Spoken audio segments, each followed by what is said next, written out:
The warning lights filled the bridge of the Sejong with red shadows. Captain Han Taimin gripped his chair as the massive ship appeared on their screens. It was 5 times larger than any human vessel, dark metal that seemed to drink in the starlight around it. His crew fell silent. This was what they had feared since leaving Earth's solar system 3 months ago. They were not alone in the universe. Dr. Yoon Da-eun moved to his side, her tablet shaking in her hands. She had prepared for this moment. Her entire career, studying languages and cultures and anything that might help humanity speak to whatever was out there. But now that the moment had arrived, her mouth felt dry. The alien ship was beautiful and terrifying at once. Engineer Kang Jiwoo was already checking their systems. The weapons they carried were primitive, meant more for asteroids than warfare. Their shields were experimental at best. If this encounter turned hostile, they would die in seconds. He knew it. Everyone on the bridge knew it. The question was whether they would run or stand their ground. Ambassador Park Min-ho stepped forward, straightening his jacket despite the sweat on his forehead. He had been chosen to speak for Earth if this day ever came. He had practiced 1,000 greetings in 100 theoretical languages. None of them felt adequate now. The communication system crackled to life. The voice that came through was not sound, but somehow placed directly into their minds. It spoke perfect English, though the tone held no emotion whatsoever. Human vessel. You will hold position. You will power down weapon systems. You will prepare for judgment. Judgment. The word hung in the air like smoke. Captain Han looked at his crew and saw his own fear reflected back at him. He opened a channel. This is Captain Han Taemin of the Earthship Sejong. We come in peace. We seek only knowledge and friendship among the stars. There was a pause. Then the voice returned. We are the Velkari. We have existed for 3 million years. We have met 412 species. We have allowed 73 to survive. Your species will now be evaluated. A beam of light shot from the Velkari ship and enveloped the Sejong. Every computer system on the human vessel opened itself to the aliens. Files transferred at impossible speeds. Every piece of human history, every war, every crime, every moment of violence was pulled from their databases and examined. Dr. Yoon felt sick. She knew what the Velkari were seeing. The wars that had killed millions. The weapons that could burn entire cities. The countless times humans had turned on each other with bombs and bullets and poison gas. Humanity's record was written in blood. 5 minutes passed, like 5 hours. Then the beam cut off. A new image appeared on their screen. An alien face, though face was perhaps the wrong word. The Velkari commander had 4 eyes arranged in a diamond pattern, skin that looked like polished stone, and a mouth that did not move when it spoke. I am Commander Thelvex. I have reviewed your species. You are classified as Level 7 threat. Your violence index exceeds acceptable parameters. Your weapon development curve suggests genocidal tendencies. Your environmental destruction demonstrates disregard for life. Standard protocol requires immediate sterilization of your homeworld. The words hit the bridge like physical blows. Ambassador Park stumbled backward. Engineer Kang closed his eyes. Dr. Yoon felt her legs nearly give out. Earth was going to die. Everyone they knew, everyone they loved, would be erased because of what humanity had done to itself. But Captain Han did something unexpected. He laughed. It was not a happy sound, but it was not afraid either. He stood and faced the screen directly. Then do it, he said. If you've decided we deserve death, then we can't stop you. Your ship could turn Earth to dust, and we both know it. But before you do, I want you to know something. Speak, Thelvex said.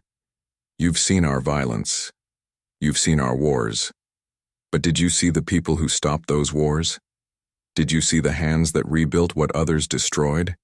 Did you see the art we create, the music we compose, the stories we tell to our children about being better than we were? Dr. Yoon suddenly understood what the captain was doing. She stepped forward, pulling up files on her tablet with shaking hands. Commander Thelvex, please. Look at these images. She transmitted them to the Velkari ship. Paintings and sculptures, musical compositions, the great libraries, the hospitals where humans healed each other, the schools where they taught the next generation to be wiser. We know what we've been, she continued. We don't deny our history, but we are not our past. We are what we choose to become. Every species makes mistakes when they are young. We've made terrible ones, but we've also learned from them. We've grown, and we're still growing. Ambassador Park found his voice. You said you've let 73 species survive. That means you don't always kill. That means you believe some species deserve a chance. We're asking for that chance. Engineer Kang added quietly. We've survived ice ages and plagues and our own stupidity. We've come this far. We want to go further. We want to be worthy of the stars. Thelvex was silent for a long moment. His 4 eyes seemed to study each of them in turn. Your arguments are noted. However, 339 species have made similar appeals. 322 of them proved unworthy. They spread violence across multiple star systems before we were forced to eliminate them. The cost of mercy is often measured in innocent lives. Captain Han would not back down. Then watch us. Put monitors on Earth. Send observers to our colonies. Give us 100 years. If we prove unworthy, then we'll accept your judgment. But give us the chance to prove you wrong. You are not afraid, Thelvex observed. Most species beg. You demand. I won't beg for my species' life, Han said. We're worth more than that. Either you see it or you don't. More silence. The crew of the Sejong barely breathed. Earth hung in the balance, and they could do nothing but wait. Finally, Thelvex spoke again. There is something unusual in your species. You are violent, yes, but you are also stubbornly hopeful. You break each other and then spend decades putting the pieces back together. This is inefficient, but perhaps noble. He paused, and when he continued, something had changed in his mental voice. Not warmth exactly, but consideration. I will grant your request. Your species will be placed under observation for 1 standard century. You will be allowed to expand to nearby star systems, but no further. You will be monitored constantly. If you engage in genocide, slavery, or unprovoked warfare, we will return, and we will not be merciful a second time. The relief that flooded the bridge was almost painful. Dr. Yoon sat down hard in a chair. Ambassador Park covered his face with his hands. Engineer Kang let out a breath he didn't know he'd been holding, but Captain Han kept his eyes on the screen.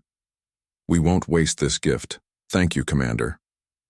Do not thank me yet, Thelvex replied. I may have just made the greatest mistake in Velkari history.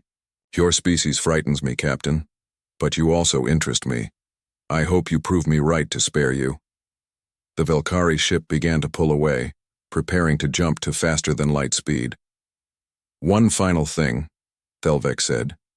Many species would have fired upon us in fear or pride. You chose words over weapons. Remember that choice. Remember this day. Do not make us regret our compassion. Then the ship vanished, leaving the Sejong alone in the darkness of space. Captain Han turned to his crew. Set course for Earth. We need to tell them what just happened. We need to tell them we have 100 years to become the species we've always said we could be. As the Sejong turned toward home, none of them spoke about how close they had come to extinction. They all knew. That knowledge would stay with them forever. Humanity had been judged and found wanting, but they had also been given something precious and rare, a second chance. Now they had to earn it. 75 years had passed since the Mercy event, as it was now called. Admiral Lee Suji stood on the observation deck of the orbital station above Earth, watching the planet turn below. She was the granddaughter of Captain Han Taiman, who had died peacefully 10 years ago. He had lived long enough to see humanity spread to 12 star systems, all under the watchful eyes of Velkari observers. The observers never interfered. They simply watched. Their ships hung at the edge of each human system like silent judges. Every human grew up knowing they were being tested. Every decision humanity made was recorded and analyzed. It shaped everything. Dr. Choi Byum walked up beside her. He was old now, one of the last people alive who remembered Earth before first contact. He had spent his life studying what the Mercy event had done to humanity. They're calling for you in the command center, he said quietly. It's urgent. Suji nodded and followed him. The command center was filled with people moving quickly between stations. On the main screen was an image that made her blood run cold. A planet, or what was left of one. The surface was stripped clean, all life consumed, leaving only bare rock. Colonel Namhieri was already there, her face grim. She commanded humanity's special forces, the best soldiers Earth had ever produced, but she had never seen anything like this.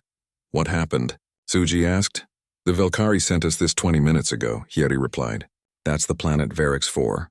It was home to the Sarathi people, about 3 billion of them. This is what's left. The image changed, showing a swarm of ships, thousands of them moving like insects, flowing across space in patterns that hurt to watch. They were biological, grown rather than built, and they pulsed with an awful hunger. The Vraknoth swarm, Dr. Choi said, his voice barely a whisper. We've heard rumors about them for years. Some kind of hive mind from beyond the galactic edge. They're supposed to consume everything organic they encounter. Another message came through from the Velkari. Suji opened it and her eyes widened as she read.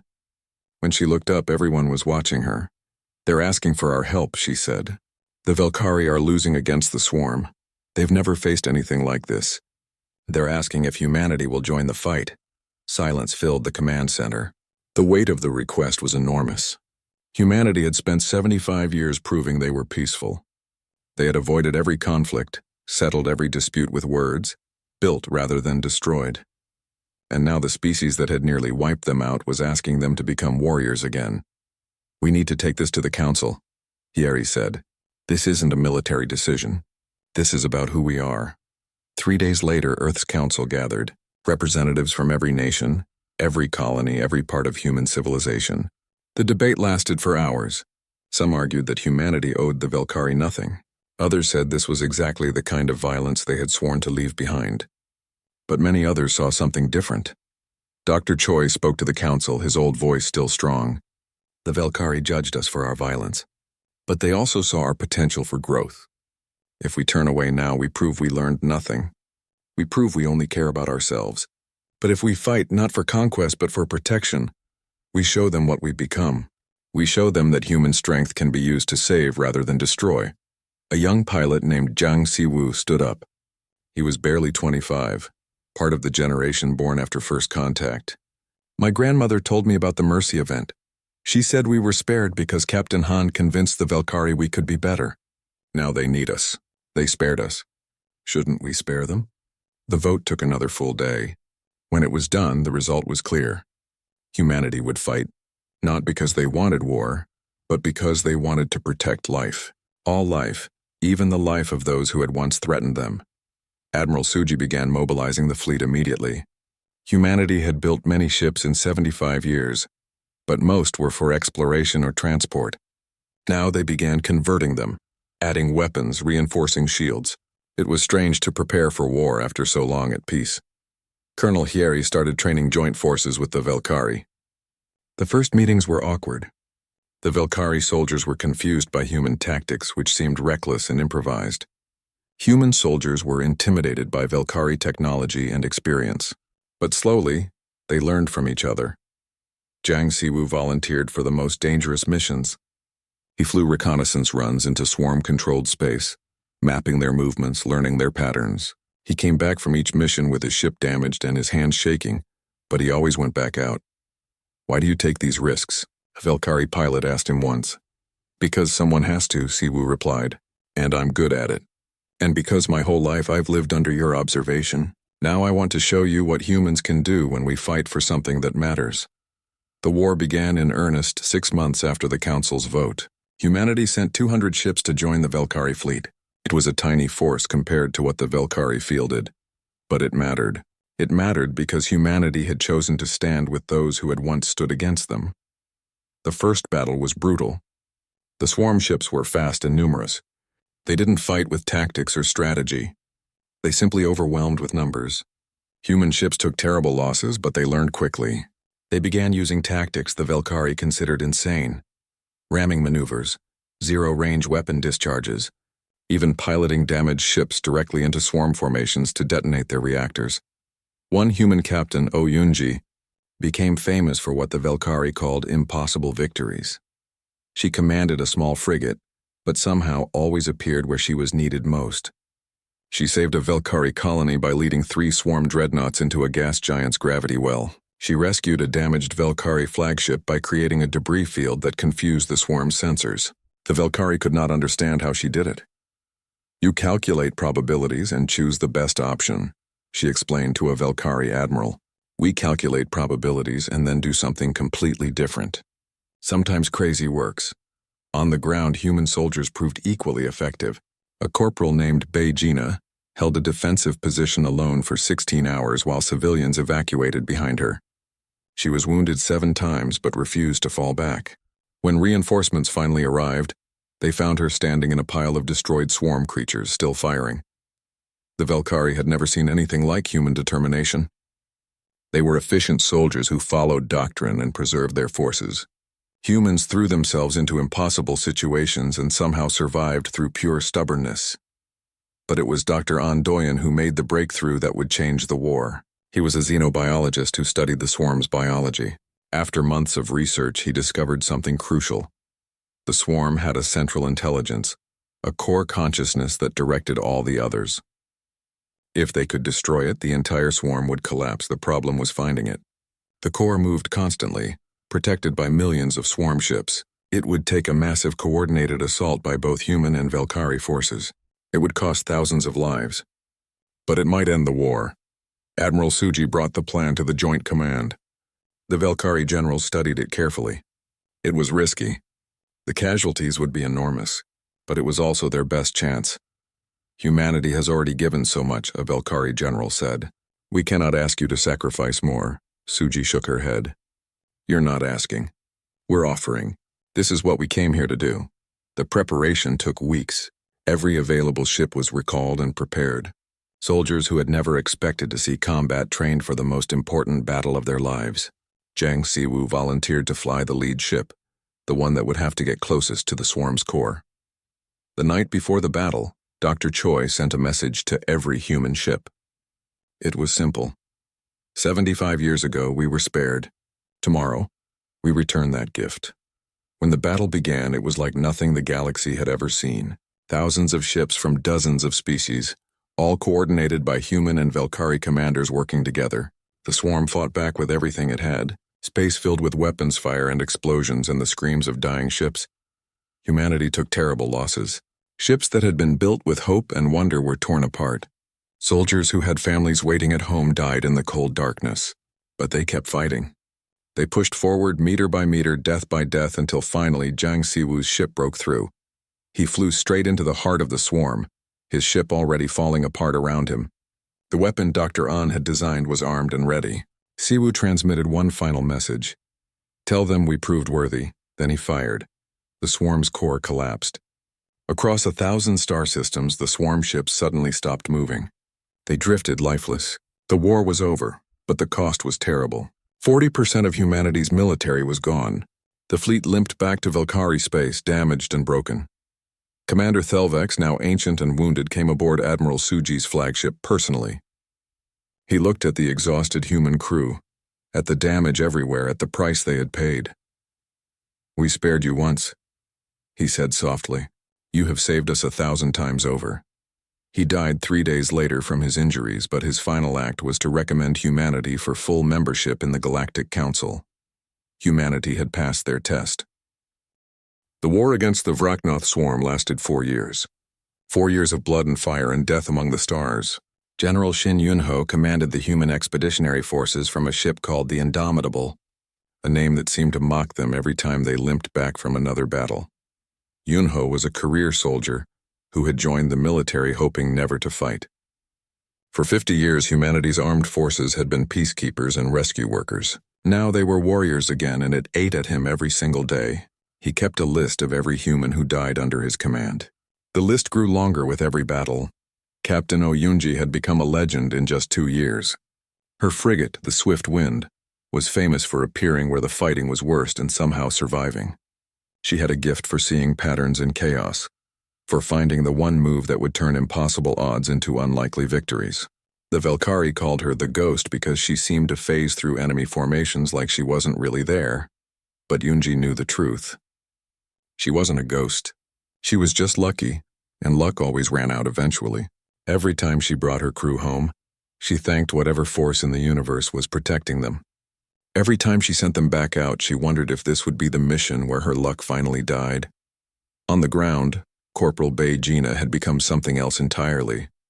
After holding that position for 16 hours after being wounded 7 times and refusing to quit, she had become a symbol. Soldiers saw her and remembered that humans could endure anything. The problem was that Gina didn't feel like a symbol. She felt tired and scared and so very alone. She led a squad of 12 soldiers, good people who trusted her with their lives. 3 of them had died in the last month. She knew their families. She had written the letters herself, explaining how bravely they had fought, how much they had mattered. The words felt empty every time. Dr. An Doyen worked 18-hour days in his laboratory, studying every piece of swarm biology they could recover. The weapon he had designed worked, but it required getting close to the swarm's core consciousness. Too close. Young Jiang Siwu had died delivering it, and Doyen carried that weight every moment. The boy had been so eager, so brave, so certain he was doing the right thing. Now Doyen was trying to find a better way, a weapon that could work from a distance, that wouldn't require someone to fly into the heart of death itself. He studied swarm tissue under microscopes, analyzed their neural patterns, tested chemical compounds and energy frequencies. Nothing worked quite right. The swarm adapted too quickly. The war dragged on. Humanity lost colony after colony. Worlds they had built with hope were consumed. Billions of people evacuated or lost. Earth itself was threatened twice, saved both times by desperate last stands that cost thousands of ships. The Velkari were suffering even more. Their empire was ancient and vast, which meant the swarm had more to consume.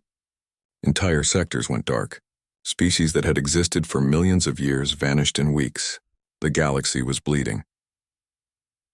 In the 3rd year of the war, everything changed at the Battle of Velkari Prime. The swarm had finally pushed deep enough to threaten the Velkari homeworld itself. If it fell, the heart of galactic civilization would be gone. Every available ship was recalled for the defense. General Yunho brought the entire human fleet, even though it meant leaving human colonies vulnerable. Admiral Lee Suji, now gray-haired and exhausted, commanded from the flagship. Captain Oyunji and her crew prepared for the biggest battle of their lives. On the surface, Corporal Bay Gina and 100,000 human soldiers dug in alongside Velkari ground forces. The swarm came like a plague. Millions of ships, all controlled by hive minds that felt no fear and showed no mercy. They swarmed over the defensive lines like insects over a meal. Ships exploded by the hundreds. Soldiers died by the thousands. The Velkari homeworld's shields began to fail. General Yunho made a decision that would be studied for centuries. He ordered the human fleet to form a wall directly between the swarm and Velkari Prime. Every human ship, positioned so close together they were almost touching, creating a barrier of metal and firepower and desperate courage. "We hold here," he transmitted to every human captain. "We don't retreat. We don't break. If the swarm wants the Velkari homeworld, they go through us first." What happened next became known as the 17 hours. That's how long the human fleet held the line. 17 hours of constant combat. Ships that ran out of ammunition rammed enemy vessels. Ships that lost power drifted into swarm formations and detonated their reactors. Crews that should have evacuated stayed at their posts and fought until their ships broke apart around them. Captain Oyunji's luck finally ran out in hour 12. The swift wind took a direct hit that tore through her engines. She was dead in space, weapons offline, shields failing. A swarm dreadnought moved in for the kill. Yunji looked at her crew, saw their faces, and knew they were all about to die. Then 3 other human ships, all damaged themselves, positioned themselves between the swift wind and the dreadnought. They didn't have enough firepower to destroy the enemy, but they had enough to buy Yunji time to evacuate her crew. "Swift wind, this is the Morning Star," a voice came through. "Get your people out. We've got this." Yunji wanted to argue, wanted to stay, wanted to fight, but she was a captain and she had a responsibility to her crew. "Evacuate," she ordered. All hands abandon ship. They made it to the escape pods and launched just before the swift wind exploded. As they drifted toward a rescue ship, Yunji watched the Morning Star and the other 2 ships fire everything they had at the dreadnought. They died killing it, taking the swarm ship with them. On the surface, Corporal Beijina faced a different nightmare. The swarm's ground forces had broken through the northern defensive line. Millions of creatures, all teeth and claws and hunger, were pouring toward the civilian shelters. Gina's squad was ordered to hold a bridge, the only path the swarm could use to reach the shelters. 12 soldiers against millions. The math was simple and brutal. They were all going to die. "We hold for 30 minutes, Gina told her squad. "That's how long the civilians need to get deeper into the bunkers. 30 minutes and we've done our job." They held for 47. They fought until their weapons were empty, then fought with knives and bare hands. One by one, Gina's soldiers fell. She was the last one standing, wounded in a dozen places, covered in blood that was mostly not her own. The swarm creatures surrounded her. She raised her empty rifle like a club, knowing it was pointless but refusing to die on her knees. Then the sky turned to fire. Valkyrie ships had broken through, burning the swarm forces with weapons that turned the air itself to flame. When they pulled Gina from the ruins of the bridge, she was barely conscious. "Did they make it?" she whispered. "The civilians?" "They made it," a Valkyrie medic told her. "Because of you." In his laboratory far from the battle, Dr. Doyen finally had his breakthrough. The swarm wasn't just one consciousness. It was a network, with nodes that distributed commands. If they could identify the central node and create a cascade failure in the network, the swarm would collapse entirely. He transmitted his findings to General Yunho. The general studied the data and felt hope for the first time in months. "Can we weaponize this?" "Yes," Doyen replied. "But it requires a precision strike on the central node. We have to destroy it completely all at once with enough force that the network can't compensate." "Where is the node?" Doyen highlighted a position on the map. It was deep in the heart of the swarm fleet, protected by thousands of ships. Getting there would be almost impossible. Surviving long enough to deploy the weapon would be even harder. General Yunho looked at the tactical situation. The human fleet was shattered. Half their ships were destroyed or damaged beyond repair. But the Valkyrie homeworld still stood, protected by human sacrifice. If they tried this and failed, humanity might not have enough ships left to defend Earth. But if they didn't try, the war would grind on. More worlds would fall. More people would die. More soldiers would add their names to his terrible list. "Prepare the weapon," Yunho ordered. "We're ending this." They gathered every ship that could still fly. 200 human vessels and 500 Valkyrie, all that remained of the defenders of Valkyrie Prime. Admiral Suji commanded the assault. General Yunho came aboard her flagship to coordinate. Captain Oyunji, rescued from her escape pod, volunteered to pilot one of the attack ships despite her injuries. Corporal Bei Gina, still recovering in a hospital, watched the launch from her bed and wished she could be there. The final assault was chaos. Ships died in the first minutes, then the first hour, then in a steady stream that never stopped. They pushed through the swarm fleet meter by meter, losing vessels with every advance. The Valkyrie fought with cold efficiency. Humans fought with hot fury. Together they carved a path toward the central node. Admiral Suji's flagship took a massive hit that killed half her crew and left her ship crippled. General Yunho was wounded, bleeding from a dozen places, but he kept coordinating the attack. Captain Oyunji's ship lost engines and drifted, still firing weapons until power finally failed. But they reached the node. A massive biological structure the size of a moon, pulsing with the swarm's consciousness. Dr. Doyen's weapon was loaded on a single ship. 23 years after the Vraknoth War ended, the galaxy looked very different. Chancellor Kim Ha-jun stood before the Galactic Council, representing humanity for the first time as a full member, rather than a species on probation. He was young for such a position, only 45, but he had grown up during the war. He understood sacrifice in ways that peacetime leaders never could. The council chamber was enormous, a sphere of crystal that floated in orbit above the Valkyrie homeworld. Representatives from 47 species sat in their designated sections, watching humanity's chancellor with expressions that ranged from respect to fear. Humanity had saved them all during the war, but now some wondered if they had created a new problem. Admiral Yoon Minji commanded humanity's largest fleet. She was a descendant of Dr. Yoon Da-yoon, who had helped save humanity on that first day of contact so long ago. Minji had inherited her grandmother's intelligence and her father's tactical brilliance. She had rebuilt the human fleet from its post-war ruins into something formidable, maybe too formidable. 6 alien species had formally requested human military advisors. 12 more wanted human soldiers to train their own forces. Humanity had gone from the species nobody trusted to the species everyone wanted on their side. It was flattering and dangerous in equal measure. Ambassador Lim Jae-ho worked in the shadows behind the public politics. He negotiated treaties and settled disputes and slowly built a network of allies who genuinely trusted humanity, rather than simply fearing them. It was slow work, careful work, but Jae-ho believed it was the only way to secure humanity's long-term place in the galaxy. Agent Seo Nari worked in different shadows entirely. She was part of Human Intelligence Services, which had been formed after the war to ensure humanity never faced an existential threat unprepared again. She gathered information, tracked potential dangers, and reported directly to Chancellor Kim. It was Nari who discovered the conspiracy. She had been investigating unusual Velkari military movements for months. The Velkari were humanity's closest allies, the species that had spared them and fought beside them. But something felt wrong. Ships moving to unusual positions, officers having secret meetings, resources being diverted for unclear purposes. Nari spent 8 months following the trail before she found proof.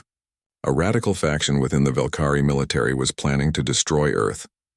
Not as an act of war, but as what they called necessary correction.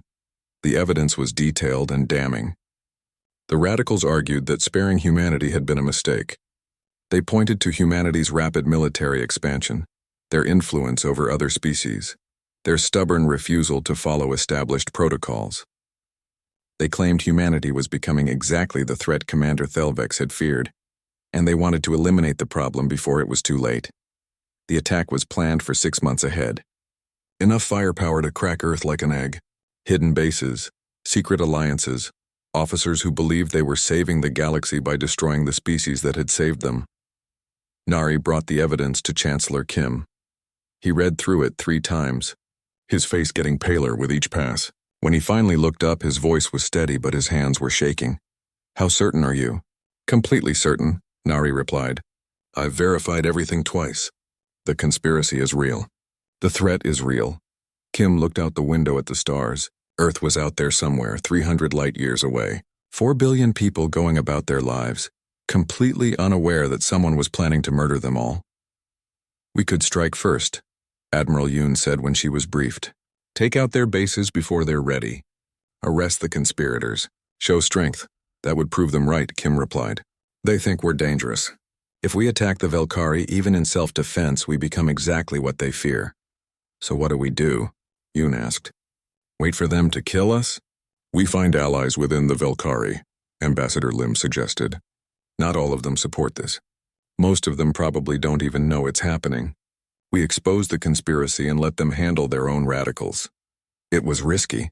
If they revealed what they knew and the moderate Velkari couldn't stop it, the radicals would accelerate their plans. Earth might die while humanity was trying to do the right thing. But Kim understood something important. This moment would define humanity's future as much as First Contact had. Lim spent 3 weeks making careful contact with Velkari leaders he trusted. The council member who had voted to accept humanity's help during the war. The admiral who had fought alongside human ships. The philosopher who had argued that mercy was strength, not weakness. The moderate Velkari were horrified when they learned of the conspiracy. Not just because it was wrong, but because it violated everything the Velkari claimed to believe. Commander Thelvex had made a decision to spare humanity. These radicals wanted to override that decision, to say that mercy had been a mistake. "This is not what we are," the Velkari philosopher said to Lim. "Or at least, it's not what we should be." Together, human intelligence and moderate Velkari forces moved against the conspiracy. It wasn't clean. There were firefights at 3 of the hidden bases. 7 Velkari officers died resisting arrest.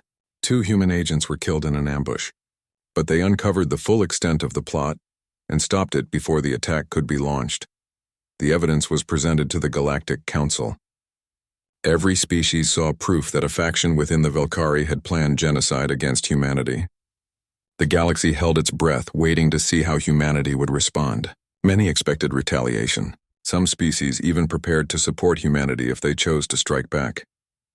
Chancellor Kim stood before the council and chose a different path. What was done to us was wrong. he said.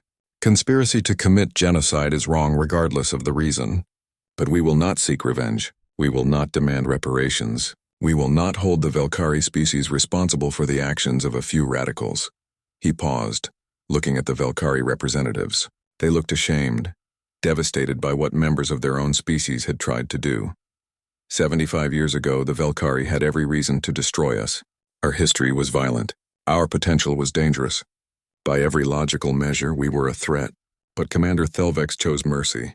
He chose to believe we could be better than our worst moments. That mercy changed us. It gave us the chance to prove our worth. Kim's voice grew stronger. Now we face a similar choice. We could punish the Velkari for the crimes of a few. We could demand justice and watch our allies suffer, or we can extend the same mercy we once received. We can choose to believe that a species is not defined by its worst members, but by how it responds when those members are revealed. He turned to address the whole council. The Velkari conspirators have been arrested. Their plot has failed. They will face justice under Velkari law. That is enough. Humanity will not seek further retribution. We will not let fear and anger dictate our response. We were spared when we deserved destruction. Now we choose to spare those who considered destroying us. The chamber was silent. Then the Velkari council member stood. She was very old, one of the few who had been alive during first contact. Her voice shook as she spoke. On behalf of the Velkari people, I apologize. What was planned was unforgivable. That humanity chooses mercy despite having every right to anger is humbling. You have proven that Commander Thelvex was right to spare you. You have become something greater than we imagined possible. She paused, collecting herself. I move that the Galactic Council formally recognize humanity's response as an example of ethical leadership. They were wronged and chose compassion. That is the behavior we should all aspire to. The motion passed unanimously. Humanity's choice to spare their would-be executioners became the talk of the galaxy. Species that had feared human strength now saw human wisdom. The conspiracy that was meant to end humanity instead elevated them, but Kim took no satisfaction from it. That night, alone in his quarters, he let himself shake. Earth had been 6 months from destruction. Billions of people had been that close to death. His gamble on mercy had paid off, but it had been a gamble. He had bet billions of lives on the hope that doing the right thing would work out. Admiral Yoon came to see him, bringing a bottle of Earth whiskey that had survived the war. They sat in silence for a while, drinking and thinking about how close they had come to disaster. You made the right choice, Yoon said finally. I know, Kim replied, but I also know that right choices can still end in tragedy. We got lucky, maybe, Yoon said. Or maybe mercy creates its own luck. The Velkari spared us and we became their greatest allies. We spared them, and they're more loyal to us now than ever before. Maybe that's not luck. Maybe that's just how mercy works. Kim wanted to believe that. He wanted to believe that choosing compassion over vengeance would always work out. But he had read enough history to know better. Sometimes mercy was rewarded, sometimes it was punished. The difference was in the people receiving it. The Velkari proved themselves worthy. In the years that followed, they became humanity's strongest advocates. They shared technology freely, supported human colonies, and stood with humanity in every council vote. The conspiracy had tried to drive them apart. Instead, it brought them closer together. Ambassador Lim worked to strengthen these bonds. 198 years had passed since Captain Han Taemin stood before Commander Thelvex and refused to beg for humanity's survival. The galaxy had changed in ways that old Captain could never have imagined.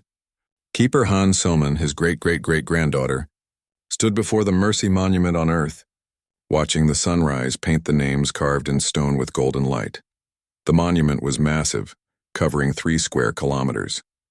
Every human who had died proving humanity's worth was listed here.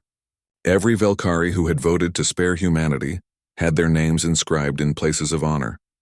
At the very top, in letters that could be seen from orbit, were the words Commander Thelvex had spoken so long ago. Do not make us regret our compassion.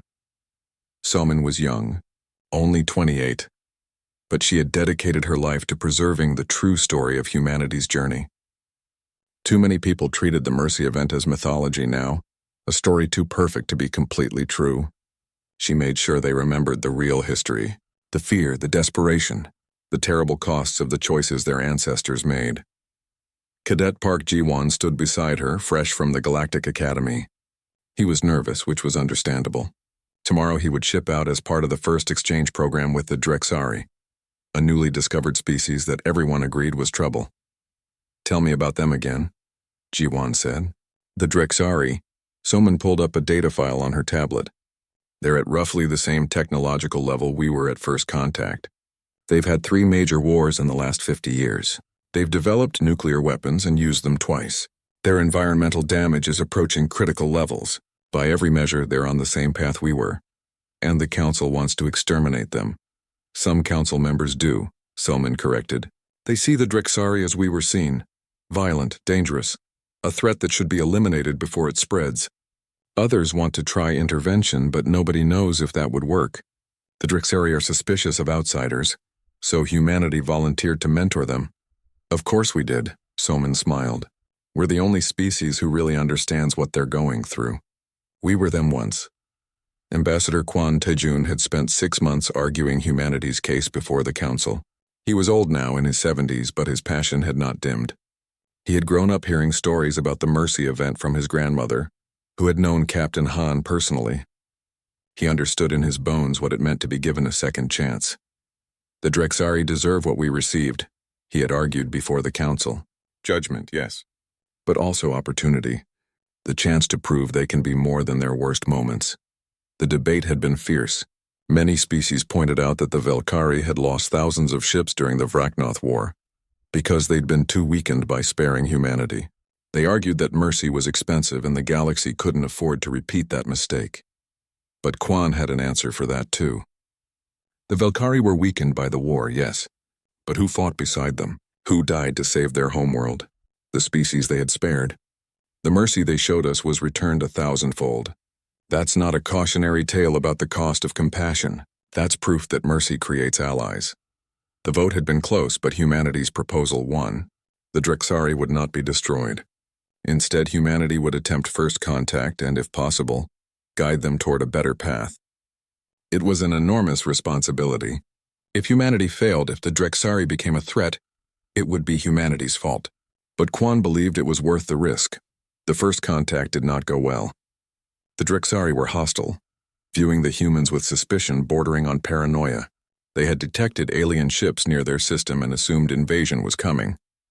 When human ships arrived with messages of peace, the Drexari military fired warning shots and demanded they leave. Ambassador Kwon personally led the diplomatic mission. He stood before Drexari leaders and told them humanity's story. The violence and wars, the nuclear weapons and environmental damage, the day they met the Velkari and faced extinction, the mercy they received and the price they paid to earn it. The Drexari leader, a war general named Vexthor, listened with barely concealed contempt. "You expect us to believe you were once like us? That your species was as strong as ours? You come here speaking of peace and mercy like weaklings. We are not afraid of you." "I don't expect you to be afraid," Kwon replied calmly. "I expect you to be smart. You're facing the same choices we faced. You can continue down your current path and eventually meet a species that will judge you as we were judged. Or you can accept our help and avoid that judgment entirely. We need no help from aliens who preach weakness." "Then watch," Kwon said. He transmitted a recording of the Battle of Valkyrie Prime, the 17 hours when humanity held the line. The sacrifice, the blood, the choice to stand and die rather than retreat. "That is human weakness?" Kwon asked. "We know violence, General. We are very, very good at it. We're offering you an alternative not because we're weak, but because we learned something better." The Drexari watched the recording in silence. When it ended, Vexthor's expression had changed. Not convinced, but thoughtful. "You fought like that for aliens who were not your own people?" "We fought like that because it was right," Kwon replied. "And because they had once chosen to spare us when they could have destroyed us. We remembered that mercy." The negotiations continued for months. Slowly, carefully, a relationship began to form. Not trust exactly, but curiosity. The Drexari started asking questions. How did humanity unify its species? How did they solve the environmental problems? How did they redirect their warrior culture toward protection instead of conquest? Cadet Park Ji-won was part of the team that lived among the Drexari. He was young enough not to intimidate them, but trained enough to teach. He worked with young Drexari soldiers, showing them human combat techniques but also human philosophy, the idea that strength was about more than the ability to destroy. It was hard work. The Drexari were proud and quick to anger. They saw compromise as weakness and mercy as foolishness. Several times Jiwon nearly gave up, but he remembered the stories about his own ancestors. They had been the same way once. If humanity could change, maybe the Drexari could too. The crisis came 6 months into the exchange program. A radical Drexari faction, opposed to any alien contact, attacked a human residential building. 3 humans died, including a civilian teacher who had been helping Drexari children learn to read. Jiwon was off duty when it happened. He heard the explosion and ran toward it, arriving to find the building burning and Drexari security forces surrounding the attackers. The radicals were armed and desperate, taking hostages to try to escape. Human military protocol would have been to neutralize the threat. Jiwon had the training and the weapons to kill every radical in under a minute, but he thought about the monument back on Earth. The names of people who died not fighting but building, not destroying but creating. He walked forward, hands raised and empty. The Drexari radicals pointed weapons at him, screaming demands he couldn't understand. He kept walking until he stood close enough to see their faces. They were young, maybe younger than him. They were terrified. "I'm not here to hurt you," he said in their language. "I'm here to understand you. You're aliens, invaders. You'll destroy us like you destroyed yourselves." "We nearly did destroy ourselves," Jiwon agreed. "That's true. But we didn't. We found a better way." "And that teacher you killed? She was trying to show your children that same better way." "We don't want your way. We want you gone." "I know," Jiwon said quietly. "Change is scary, especially when someone else is offering it. But I promise you, we're not here to conquer you.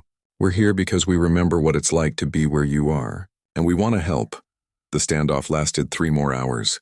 Jiwon talked the entire time, sharing stories about humanity's history, about the wars and the mistakes and the slow, painful journey toward something better.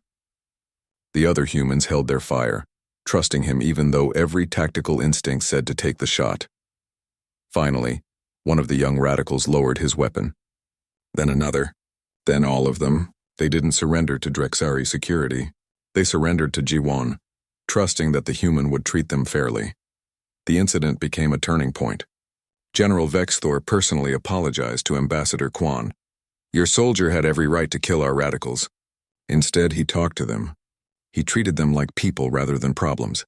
That is not weakness. That is a strength we do not possess. Elder Choi Yuna arrived on the Drexari homeworld 2 months later. She was ancient now, well over 100, but her mind was still sharp. She had dedicated her entire life to studying and preserving humanity's true history. Now she stood before a gathering of Drexari leaders and told them everything, the complete, unvarnished truth. The nuclear wars that killed millions, the environmental disasters humanity caused through greed and ignorance, the centuries of racism and hatred and tribalism that nearly destroyed Earth's civilization. She didn't hide anything or make excuses. "We were not good people when we met the Velkari," she said. "We were dangerous and violent and probably deserved extinction. But one Velkari commander made a different choice. He chose to believe we could grow, and that belief, that mercy, changed everything." She showed them images of the Mercy Monument, the thousands of names carved in stone,